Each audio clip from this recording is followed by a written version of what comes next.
is a chant. It's not a directive to kill. Sophie, it clearly is a directive. It literally says, kill the Boers, kill the farmers. There were 6 murders involving people who work on farms.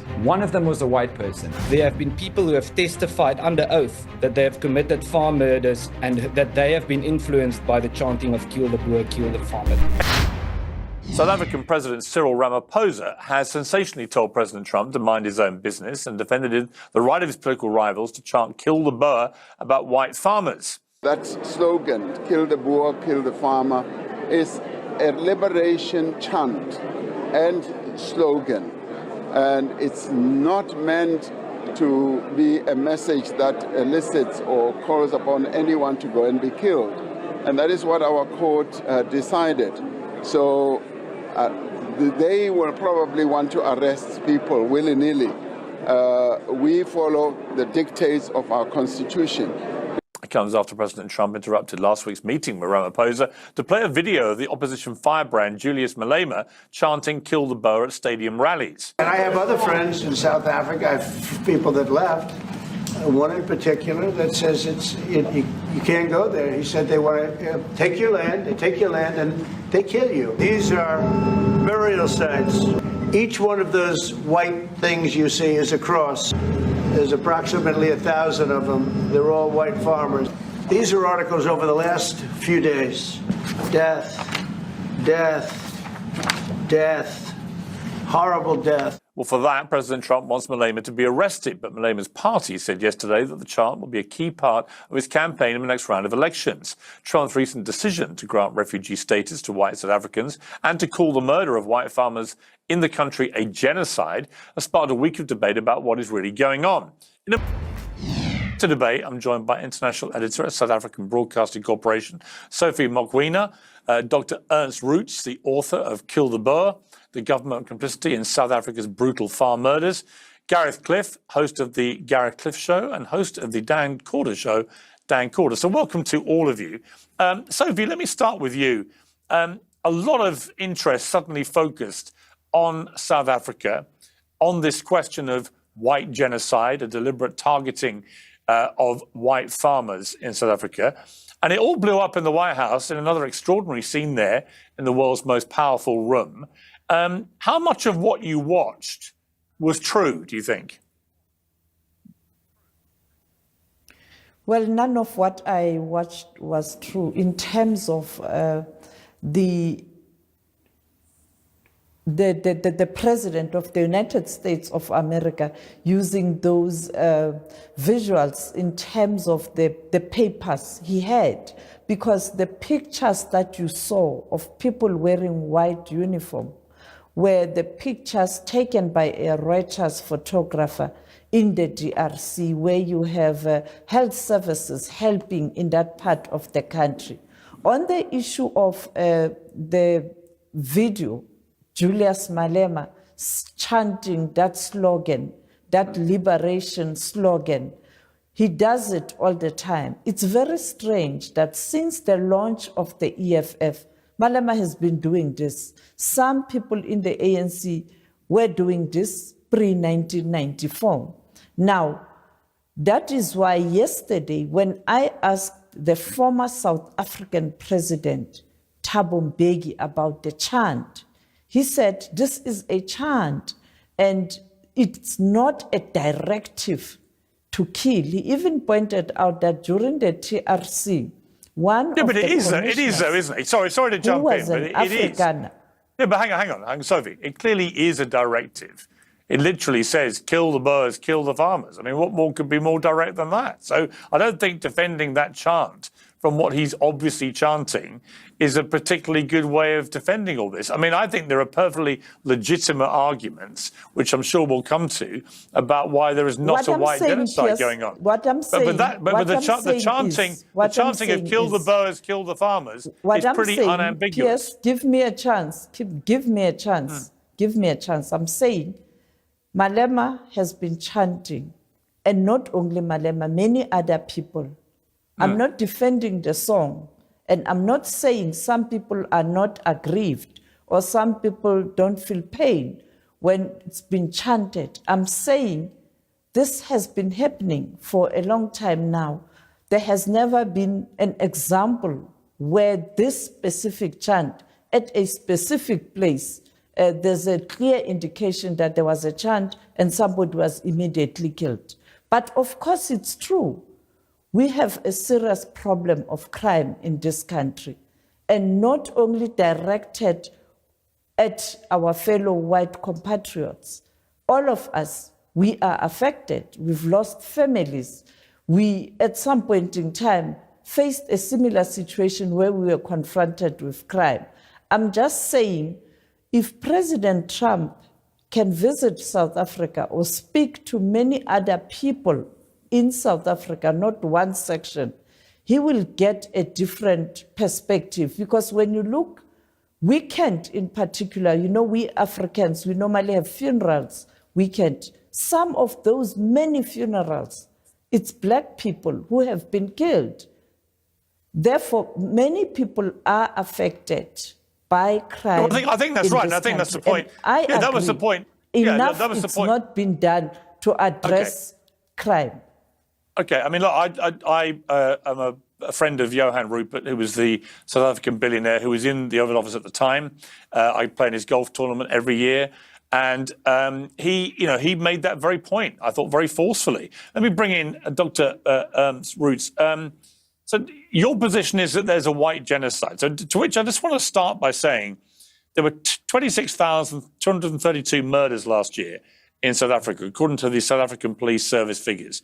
Of those, 44 were killings of people within the farming community, and of those, 8 were farmers. So my obvious question from those statistics alone is, where is the evidence of a white genocide? Well, thank you, Piers, and I'm glad that you asked the question like that, because I have to be very clear that this has never been my position, that there is a white genocide. Our position is, however, that we have a very serious problem in South Africa with genocidal rhetoric, with politicians chanting, encouraging a white genocide, encouraging this. And unfortunately, I have to add, we have a very serious problem with the legal system protecting people when they chant about genocide, when they chant about exterminating minorities.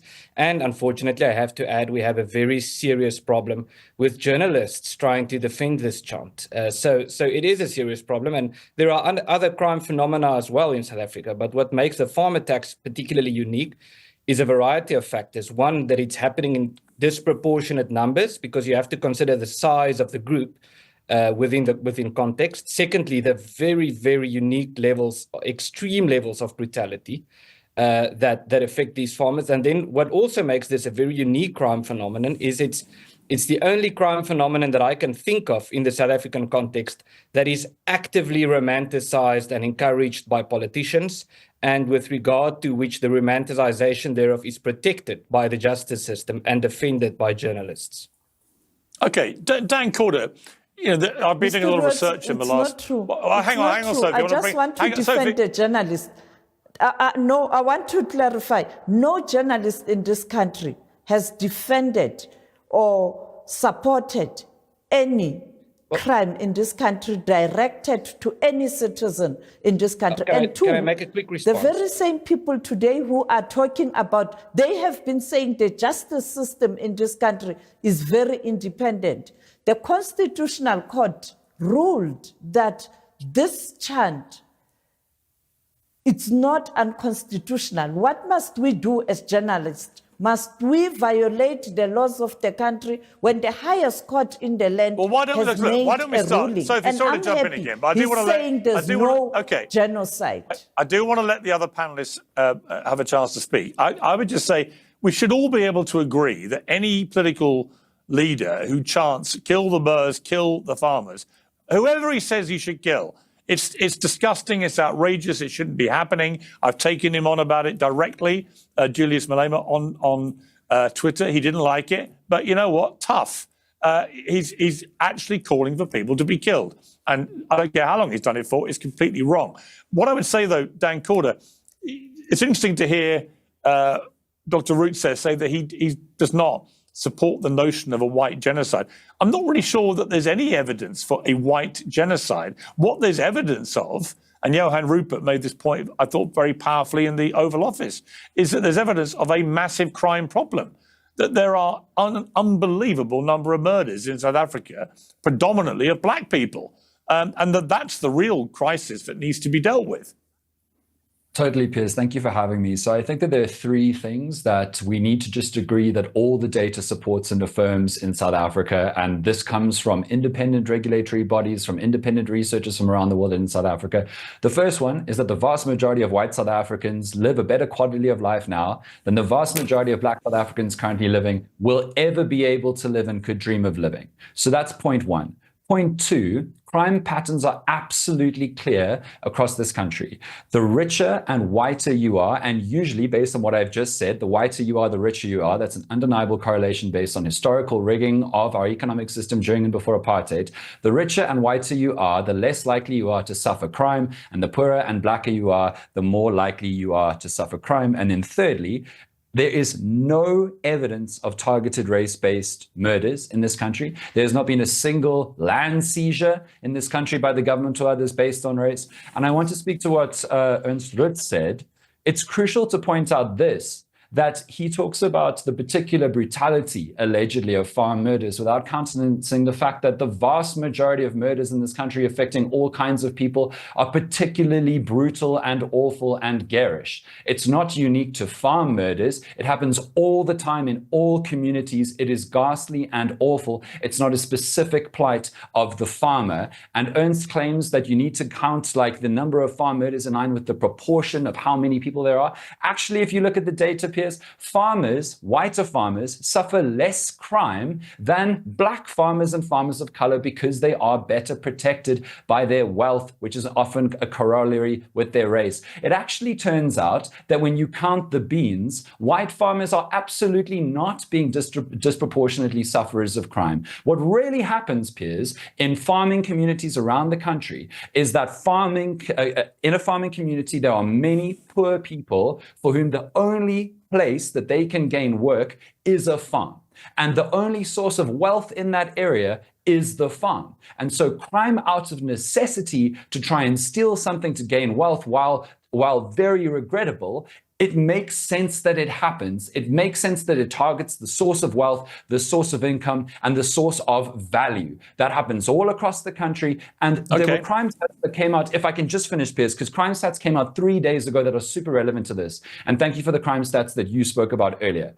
But crime stats came out 3 days ago from the first quarter of South Africa this year, 1 Jan to 31 March. There were around 5,700 murders across the country. There were 6 murders involving people who work on farms. 5 of them were people of color. 1 of them was a white person. 2 farm owners died. They're both black.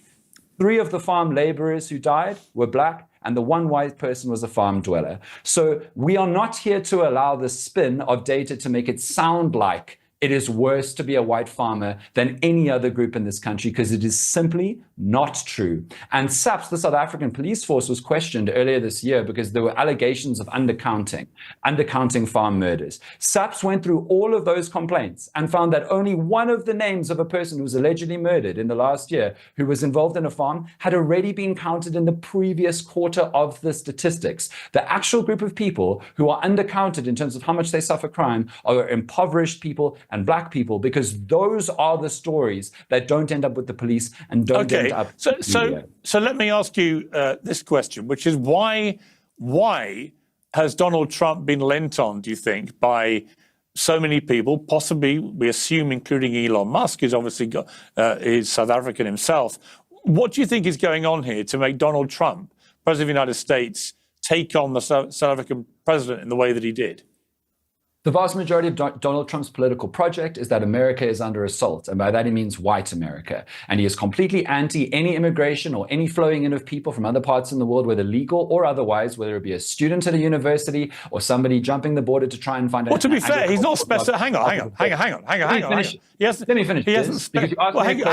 Hang on one second. No, I can't let you say something without challenging it if I think it's wrong. When you say that he's predominantly aiming this for the white population of America, what has he said that's ever? Well, what's he ever said that suggests that? I've never heard him say, "I want to protect the white people in America." He said, "I want to protect Americans of all Yeah, but kinds, Piers- white, but black, Piers, whatever. then- Well, then you who might does he think it that. describe? He's never said it. Yeah, but Piers, come on, a wink and a nudge is as good as a communication. Let's be real I about don't this. agree. You're No, I a think it's smart man. lazy. I Let think me it's lazy finish. to do that. No, you haven't even let me finish, though, and this show is called... Yeah, Piers because you Morgan. made a statement about Trump Let me I don't think is true. Okay, so I haven't even finished about why he's obsessing with this. Let me finish my idea, and then you can critique it as much as you like. It is your show. Okay, so Donald Trump largely goes after immigrants, and he criticizes the immigrants who are of color from countries in the world that he calls S-hole countries. I don't know if we can swear on this show, but that was a quote about most African countries. We're uncensored. Say what you like. Shithole countries. Okay, so but that's a quote from the American president. So what is different about the South African white farmer plight versus all the other refugee programs that he's cancelled, including 10,000 applications that are live and would have reached the fruition of like Afghani people who helped the Americans in Afghanistan getting safe haven in America, is the fact that these are white refugees. There are no white refugees being denied passage from any other country in the world. This fits the narrative that Trump really loves, that there are white people under attack, that the identity of white America is under attack, that they're going to be washed away, the great replacement theory. In my opinion, Piers, and you're welcome to disagree with me, you can see that everyone who Trump dislikes is either a person of color or a white person who disagrees with them. Those are the only two categories. And for him, under Elon No, Musk... that is complete. I'm sorry. That is complete and utter nonsense. Give me another example, then. He Give me another criticizes example. white. He said Keir Starmer, the British Prime Minister, should be in jail. Last time I checked, Keir Starmer's white. It's ridiculous. He attacks hold white. on. He attacks I white said people two all categories. the time. I said two categories. I said white people who disagree with his politics or people of color. Keir Starmer Keir disagrees Starmer with his bashed- politics. Keir Starmer's been bashed by the MAGA right for so long. And if Keir Starmer doesn't follow Trump's ideas about Ukraine Yes. or about Starlink, then Keir Starmer is in his crosshairs. It's as simple as that. It's always been the case. Right. I think Piers. everyone's. Sorry, Listen, man. I have been in Trump's crosshairs. After the last Sure. interview we did, he didn't talk to me You for 6 months. criticised him. Last time I checked, I'm white. It's fine. He No, whacks did you anyone. criticize him? If you He whacks criticize him, anybody then that has a go at him. criticize Anyway, let me bring in Gareth. He's been waiting patiently, Yes. pulling a few faces, I might add. So I didn't know, for example, that the 7% of South Africans are white, but that they own half of the land in South Africa, which is quite an extraordinary statistic. But I've also been reading stuff in the last couple of days since the big Oval Office bust-up, that a lot of people feel that the expected retribution against the white population post-Mandela never really came in the way that people feared, and that not enough acknowledgement is made about that. What do you feel about that? You think is that true? Is that your feeling as a South African? We have an incredible story in this country, and for 30 years we've told that story internationally, and it's gained us huge credit on the international stage, which I think we deserve post-94.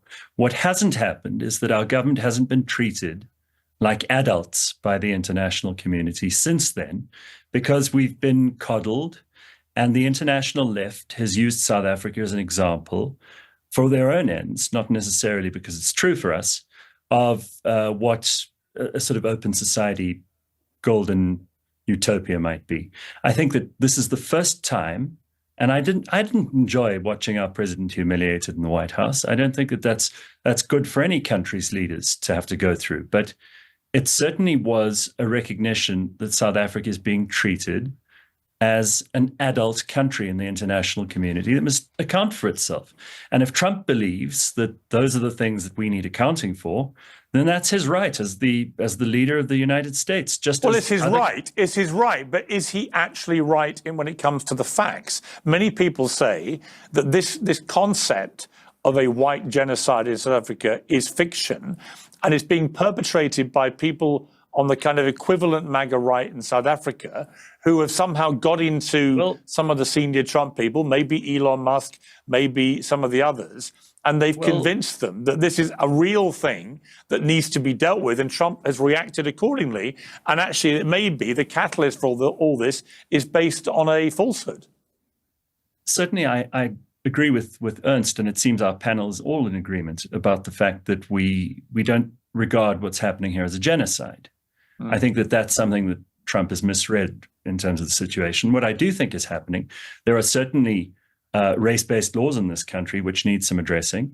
There are certainly issues around economic equality, which are brought up all the time. The only equality I think that you can guarantee as a government is equality in law. And I think that that's something which requires a bit of attention. Furthermore, I also think that we do have very genuine problems, as already indicated by the other people on this panel, with crime, with violence, with a government which has made very, very bad friends internationally. And given the opportunity to make the right decision, they almost always do the opposite. So I think that that's probably worthy of some inspection and some interest from the largest trading partner, or certainly among the largest trading partners that we have, and one of the most powerful countries in the world. So if it gets us a little bit of attention and gets the government to deliver, because the vast majority of people in this country are poor and rely on the state for everything, and the state has done an absolutely dreadful job. And if that is a piece of information that came across to the entire world in that horrible Oval Office meeting, then I think that that's a piece of information that has some value. I actually thought, Sophie, the president conducted himself with great poise, actually, the South African president. He didn't react in the way that President Zelensky did. He managed to keep his calm. He said his piece. It looked like he'd come prepared for something to blow up like this, which I thought was to his credit. I mean, that's the way to handle, I think, Trump in that kind of dynamic. But when you've listened to what the other panelists have been saying, Sophie, what's your reaction? Well, I think we have been able to agree, all of us, particularly the fact that we come from South Africa, we are South Africans, that there is no genocide. Thank you, Piers Morgan, because I'm sitting here, the only black person, a woman. I'm agreeing with my fellow South Africans that there is no genocide. Yes, there are challenges. And therefore, I think it's up to the politicians to do the introspection in terms of why all of a sudden we are divided. How do we address this division? But the fact of the matter is we have all agreed that there is no genocide. I come from Free State, a Kwamfan Vrystaat af. Roets knows very well where is Free State. It's a hub of farmers, white farmers, big white farmers. My neighbors are Afrikaners. I have no problem with them. Therefore, we can live side by side. There are challenges. And therefore, the law enforcement agencies must do its work and government must also do its work. It's a pity, it's sad that the leader of such a powerful nation around the world became a joke. People are talking about President Trump. Everybody's giving Ramaphosa credit for, exercising restraint and calm. And that's leadership. That's what leadership is all about. And it has since emerged that some of the examples were false. Just imagine, these things are all over the internet. The President of the United States of America, the Oval Office, the most respected office by the Americans, became that dramatic. And therefore, I think leaders must do introspection in terms of how they conduct themselves. President Trump has failed the Americans by, using false. I mean, he talks about fake news all the time. And there he is now. This stuff is on internet. And therefore, it's going to be there for many, many, many years. It will be, but actually one of the purposes of having debates like this is to hold those kind of claims to account. And it is interesting to me that everybody on the panel has agreed there is not a white genocide going on, which I think is significant. Let me bring you back in, Ernst Roets. So it's estimated, I've read this a lot in the last couple of days, that there are currently 142 anti-white race laws on the books in South Africa, suggesting to some that whites are being racially persecuted. It's been explained to me as an explanation for this, that this is part of the ongoing correction post-apartheid of the reverse. In other words, there's just a big correction going on that hasn't been completed. Is that an accurate assessment of what is happening? Elon Musk talked about he can't have Starlink in South Africa because of his skin color. Is that true as far as we're aware? Well, let me just make a quick comment firstly in defense of President Trump. The comment that was made by Sophie that he was spreading false news, I think is malicious. It is true that on one of the articles, there was a picture of an incident in the Congo, but the article was about the crisis in Africa with particular references to the crisis in South Africa. So the fact that there's also a reference to the Congo in that article doesn't mean that he was spreading false news by pretending that Congo is South Africa. I don't think that's a fair comment. I also don't think he didn't say that to President Ramaphosa. He showed President Ramaphosa he showed him an article about the crisis in Africa. This is happening in South Africa. Yes, and that's what the article is about. The fact that there's a picture of something that happened in the Congo on top of the article doesn't mean that he was spreading false news or fake news about South Africa. I think what is also not true. You don't do that. That's misleading. That's misleading. That's misleading because for a lay can I tell you what's misleading? When you see that picture, you think it's happening in South Africa. No, it's an article about the crisis in Africa with reference to the Congo and to South Africa.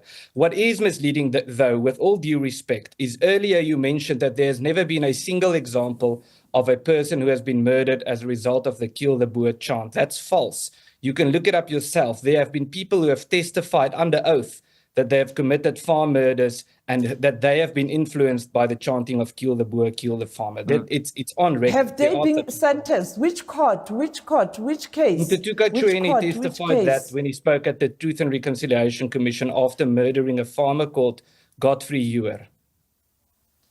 Okay, but let me ask you. TRC, all right, but hang on. I'm talking now. Hang on. Post 1994. No, you're talking never. You said there's never been such an example. I'm giving you one. I can give you more. Would you like more examples? You're saying that has never happened, that a farmer has been murdered because of the Kill the Boer chant. Would you like me to give you more examples? I can give you more examples. I'm saying, you know very well that indeed farmers are being targeted, both black and white, including the farm workers. You know very well that everybody but to be fair, is targeted. hang on, now you're hang talking on, Sophie. about To be fair, someone who presented hang on, at Sophie. the TRC. Hang on, Sophie. You did say, Sophie, you did say, to be clear, that there was no evidence that anyone had been targeted and killed as a result of the chanting. It would appear there has been. The fact checkers can get into this afterwards. But let me ask you again, Ernst Roets, about my question. These anti-white race laws, is it what it seems on the tin, or is it a little bit misleading? In other words, has part of the ongoing process of moving South Africa past apartheid been to get into reversal of a lot of laws, which were anti-black to start with? Well, these laws are always justified with reference to inequality in South Africa. And as Dan Corder has mentioned, that white people are on average more wealthy than black people in South Africa, which is not deniable. It is true. And so as a result of that, these race laws are justified, or people attempt to justify these laws on that basis. In other words, they attempt to justify them based on the intention of the laws. But what we should judge them by is the outcome of the laws, not the intention. And the reality is that in terms of the outcome, black South Africans have not become wealthier. So give me an example. All right, Ernst, give me an example of one of these laws which you think is just completely unacceptable. Well, the fact that the Promotion of Equality and Prevention of Unfair Discrimination Act says that all spheres of society have to be racially representative. The fact that the Employment Equity Act and the Black Economic Empowerment legislation says that a company, the BEE legislation, for example, states that a company has to comply with certain racial criteria to have certain benefits, for example, doing business with government and so forth. This whole thing about racial representativity when we have a completely disastrous education system. So black South Africans in particular have received education that are worse than what the average white South African gets. There's higher dropout rates in high school, there's higher dropout rates in university, significantly higher, and so forth. And so when it comes to employability, we have a very serious problem in this country. And when it comes to education, we have a very serious problem. But these issues are not addressed. In other words, the input side actually enabling people to compete on an equal level is not addressed. It's only the sort of trying to attempt to fix it at the end by fixing the statistics, and it doesn't work. And the fact you can see that it doesn't work by the mere fact that it hasn't helped Black people. It has rendered Black people in South Africa dependent on the government through social grants. The fact that there are now 28 million people in South Africa living off social grants, and that number is increasing. And if you include people who work for the government, it's more than half of people in South Africa get money from the government every month. It's completely unsustainable, and these race laws are facilitating this process and not addressing it. All right, Dan Calder, you're mocking what you've just been hearing. Why? Well, it's just fun to be in the front row and the audience for the circus, Piers, to hear this level of hilarious lying and grifting. So he doesn't name you a single race law that genuinely has anything wrong with it. Then he says the problem is implementation. And then he leaps to, oh no, forget that I was talking about laws. The education system is broken. Doesn't show you which law that has racial redress parts into it could have caused that to happen. Piers, let me clear up these actual laws, because what they tried to do was have a deluge of hundreds of laws and hope that nobody would read them. But I went through their list. I actually covered 25 of the 142 laws on my TV show a few weeks ago. Here's what the laws are actually. They're equity and transformation laws to create meaningful fairness. And here's what actually the vast majority of the laws say. They say there needs to be meaningful representation in South Africa to reflect our country fairly on three things, not just one: race, gender, and disability. But these grifters will say that they're race laws. But if you want to follow their argument to its conclusion, why aren't they calling them sexist laws, Piers? There's representation for women right next to race, and why aren't they saying that able-bodied people are completely disadvantaged? Disability is right next to race and sex. This is a grift to call it a race law, when actually, if they are being sincere with what they are arguing, they call them sexist laws too, that are very mean to men, and ability laws too. You're not denying that it's race laws. You're just saying that it's more than that. Settle down, brother. I'm actually going to talk about what these laws actually say. Let me give you an easy example. The Public Services Act, Piers Morgan, here's exactly what it says. It's to address imbalances of the past to achieve a public service that broadly represents the South African people, including representation according to race, gender, and disability. That's on their list. That's on their list. And when it comes to, oh, Black people haven't been helped by these laws, that is frankly shambolically untrue. We now have a Black middle class in South Africa. Sure, it hasn't helped enough Black people, and there's a long way to go. But do you know why we have a Black middle class? One of the main reasons why we have a Black middle class is that the South African government has hired Black people into public service and given them the reliable, deserved jobs that have lifted them out of poverty. That didn't exist 5 years ago, 10, 15, 20, 25, or 30. There is active transformation happening through these policies. Ernst Roets is going to complain about extreme examples where there are corruption and kickbacks. And in every single system that happens, and we should try to get rid of them. But he's not been able to show a single sincere problem with any of these laws. He's Googled the word disadvantaged in acts and then called them race laws. But if we're going to follow his argument, why isn't he calling them sexist or anti-able-bodied every government in the world is as corrupt as the South African government? let me bring in Gareth. That's a straw man, my friend. That is a straw man. They are corrupt governments, but you've not shown any problem with the laws. That was your job. Right. Your burden of proof was to show that these laws are race-based or racist, and you failed, brother. And Thank you. Let me bring in Gareth for the final word. Gareth. Well, we have a very complicated society in South Africa, and the five of us are not going to solve it here on your show, much as we'd like to.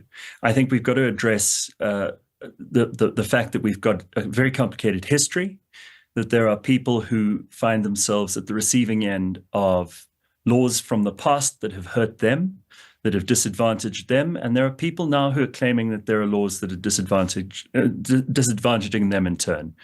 I don't know how we sort this out other than to treat everybody equally under the law.